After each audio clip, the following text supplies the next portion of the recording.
And who are you? I'm sorry, I was just enthralled. That's Amy Broza, my co-host, and good morning again, everybody, and welcome back. Thank you. So our first guest this morning is Mario Gallucci. We got safely past St. Patrick's Day. We've moved now. We're into Mario Gallucci. We're into the Italian part of the year now. St. Joseph's. That's correct. And my father's name was Joseph, so I'm very aware of the calendar. But at any rate, thanks so much for being with us this morning. It's very nice of you. And you said that you had a Mets story. We were just rhapsodizing about how it's so great when the season starts. That's not why you're here, but I'm always happy to hear a good story. I'm a little leery because he says I'm a Yankees fan with a Mets story. Yeah, I thought it was a great Mets story. All right, let's go. When I was a little boy, my aunt and uncle lived in Greenwich, Connecticut, and they lived behind Tom Seaver. So as a little boy, I used to wander over to Tom Seaver's yard, and I used to play catch on his pitcher's mound. So when it was my birthday, I was taken to Shea Stadium, I was put in the dugout, and I was handed a stack of Polaroid photos and a felt, not a Sharpie, right. a felt, right. a blue felt pen, and I was walking player to player, and I had them sign it. So I got Duffy Dyer, Jerry Kuzman, John Mammoth, Cleon Jones, Felix Mion, Jerry Grody, Willie Mays.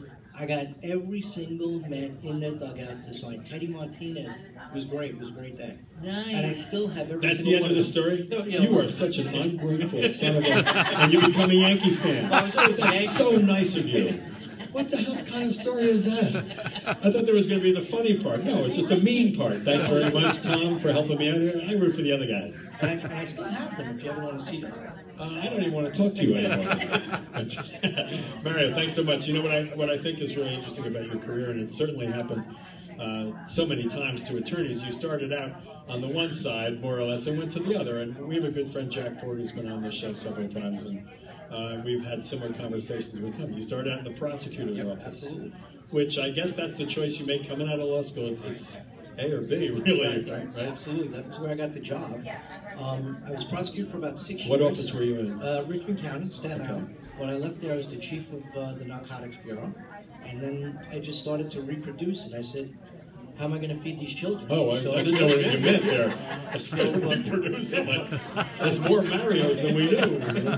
There's 3 of them. So I had to jump sides. I had to feed the kids. Yeah. And that was the only way to do it. I love being a prosecutor, but it is reality. Well, you've certainly had your share of controversial cases in your life. If you care to let everyone know the ones you've had, where you were the defense attorney. Well, I had the biggest case I had was the body parts case, where the doctor was stealing the tendons, ligaments, and skin from the funeral parlors, and then sending them to processors, and then delivering them to people who needed them throughout the nation. Otherwise known as the Frankenstein case. Yes, but, yes. Oh. Enjoy your brunch. So you defended him. I did. I defended him. How did he do? He didn't do too well. He didn't do too well. He ended up in jail. But well, I think people would ask you, and I'm sure, I apologize. This is the question everybody in your profession asks you. Is it difficult to defend people, particularly when you have an inkling that they're guilty? You know, and I sort of know the answer, but I'd like to hear you say it. You know, the way I look at it is I defend the Constitution. Right. I don't defend that particular person. If that particular person isn't entitled to their constitutional rights, then you're not. So that's the way I look at every case. I never ask, did you do it? I don't want to know that. So I defend the Constitution. I defend your rights. That's interesting, because I think virtually every defense attorney I've ever spoken to says the same thing. They never ask. They never can ask. If you ask and they tell you, you lose part of your defense because you can never put them on the stand. Oh, really? Yeah, because if they get on the stand, they have to tell you what they did. Otherwise, you're suborn perjury.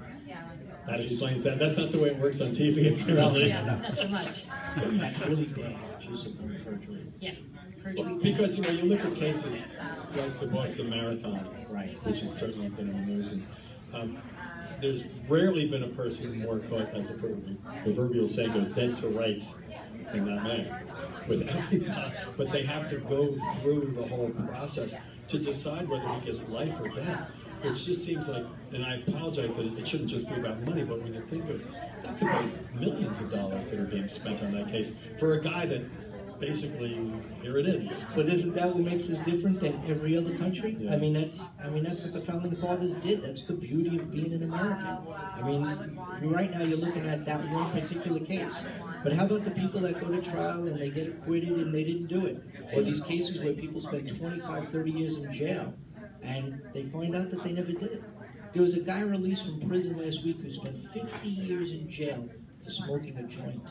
I remember that. I saw that. Yeah. I mean, and what do you say? What do you do? There's no amount of money or anything else that can possibly give them their lives back. Have you had personally any cases like that? I mean, DNA testing, which obviously has been the biggest game changer. I recently tried a case about 5 years ago of a guy convicted of killing a cleaning woman in an apartment building. And he was convicted based on the DNA testing that New York does. And they recently reversed, New York State does DNA testing like no other state. And that case looks like it's going to get reversed because science has proven that New York State DNA testing may not be up to what it's supposed to be. Really? Yeah. So there's a problem. There was no other evidence but some DNA evidence. I mean, we live in the world where half the country is getting their education on the law from CSI, thinking that this is the way it works, and I'm sure it does not.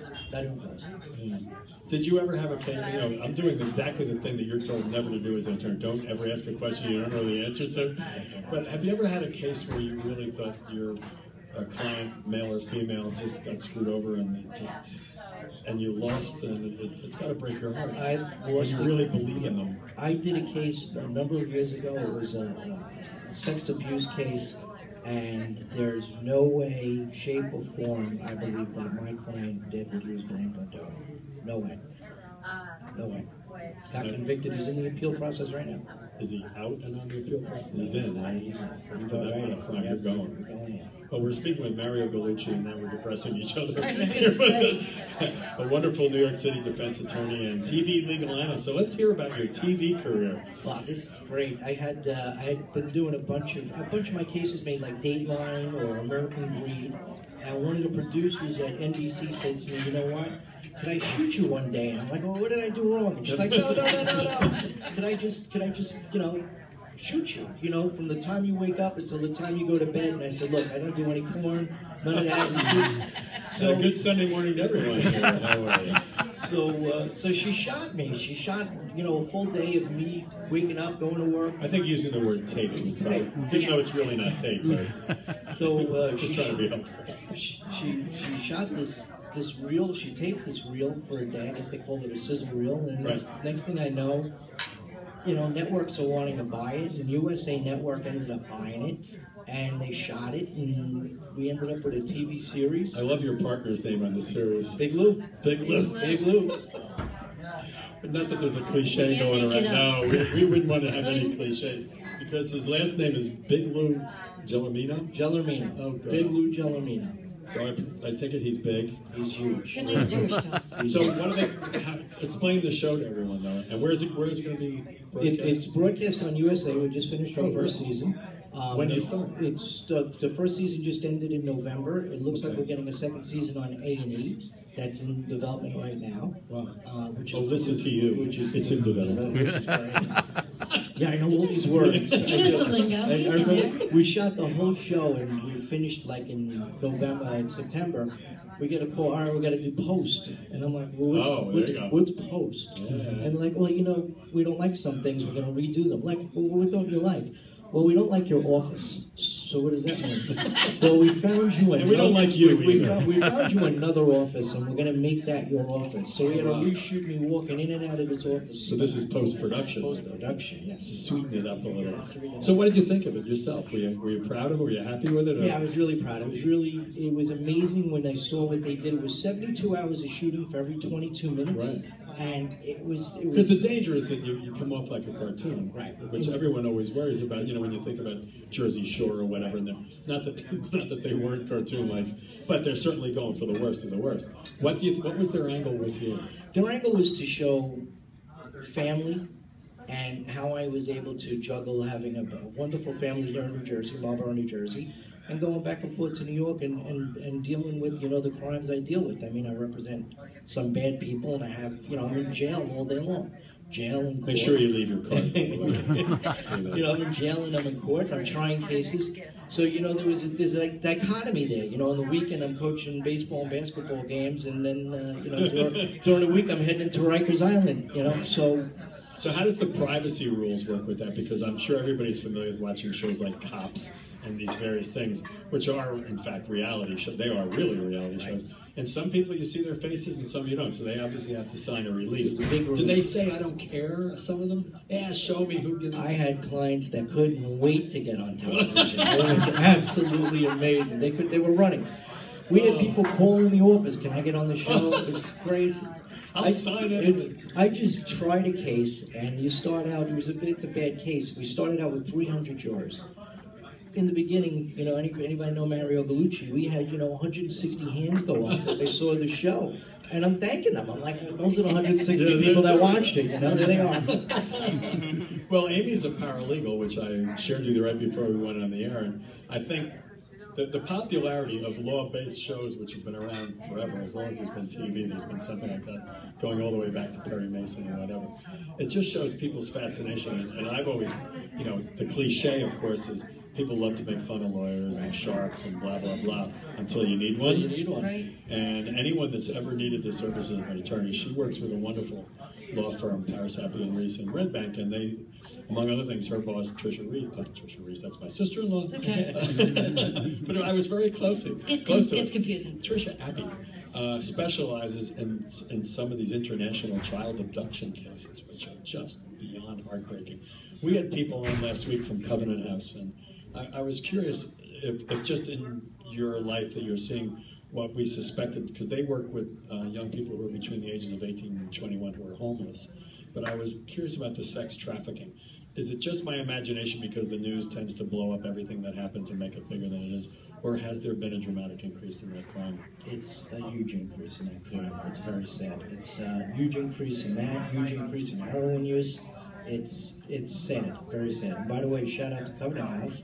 I'm on the board of directors for the Asbury Park branch. Oh, are you really? And I did the executive sleep out this year. 22 degrees.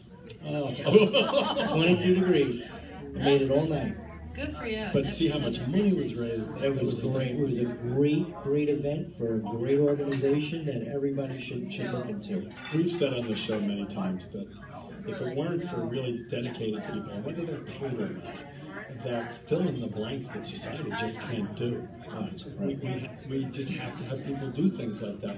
And when you think about that, say, even if we're just doing it for our own sakes, if you set loose homeless 18 to 21-year-olds, who in many cases obviously would have addiction problems and all the rest of it, you're just saying, well, we'll see you later on when you start committing those other crimes.